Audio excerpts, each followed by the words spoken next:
এখানে আপনাদেরকে বলবো যে পরকীয়া সম্পর্ক কি যোগ থাকলে হয়। দেখুন, একটা যোগ থাকলে পরকীয়া সম্পর্ক হওয়ার সম্ভাবনা কিন্তু অনেক কম থাকে। যদি জন্মছকে ২ টো ৩ টে ৪ টে যোগ থাকে তখনই কিন্তু পরকীয়া সম্পর্ক হয়। দেখুন, এটা একজনের জন্মছক। তো এই ছকের মধ্যে ১ম যেটা আমি আপনাদেরকে দেখাবো সেটা হচ্ছে যে এনার যে জন্ম নক্ষত্র, অর্থাৎ চন্দ্র যে নক্ষত্রে বসে আছে সেটা হচ্ছে ভরণী নক্ষত্র। এই ভরণী নক্ষত্র হলো শুক্র নক্ষত্র। শুক্র প্ল্যানেটকে ইন্ডিকেট করে। এই নক্ষত্রের মধ্যে ভালোবাসার আকাঙ্ক্ষা চাহিদা অনেক বেশি থাকে এবং এদের সন্তুষ্টি কম থাকে।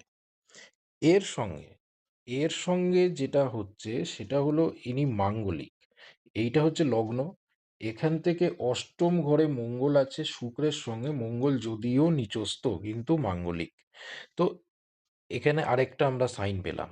এর সঙ্গে আরেকটা যে আমরা সাইন পাচ্ছি সেটা হচ্ছে বুধ হচ্ছে আমাদের হলো বুদ্ধির কারক। তো বুধ এখানে রাহুর সঙ্গে আছে, অপোজিট দিক থেকে শনি বুধকে দৃষ্টি দিচ্ছে এবং বুধও কিন্তু শনিকে দৃষ্টি দিল।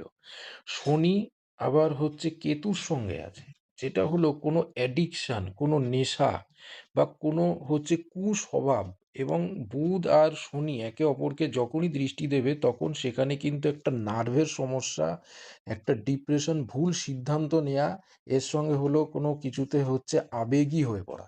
এই জিনিসগুলো কিন্তু এখানে দেখা যাচ্ছে। তার সাথে লগ্নে বৃহস্পতি, সেটা কি, সেটা কিন্তু বকরি আছে।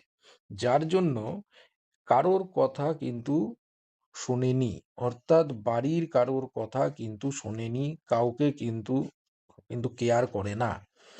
এর জন্য এনার জীবনে একাধিকবার কিন্তু পরকীয়া সম্পর্ক হয়েছে।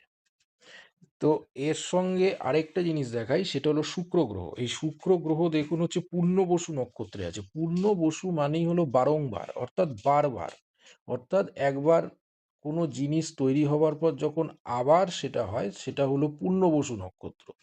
তো এখানে ৩-৪ রকমের যে যোগ দেখা গেল, সেই কারণে কিন্তু এনার জীবনে এই পরকীয়া সম্পর্ক একাধিকবার হয়েছে এবং বারংবার হয়েছে। এবং পরকীয়া সম্পর্ক এসব যোগ থাকলে হবেই হবে।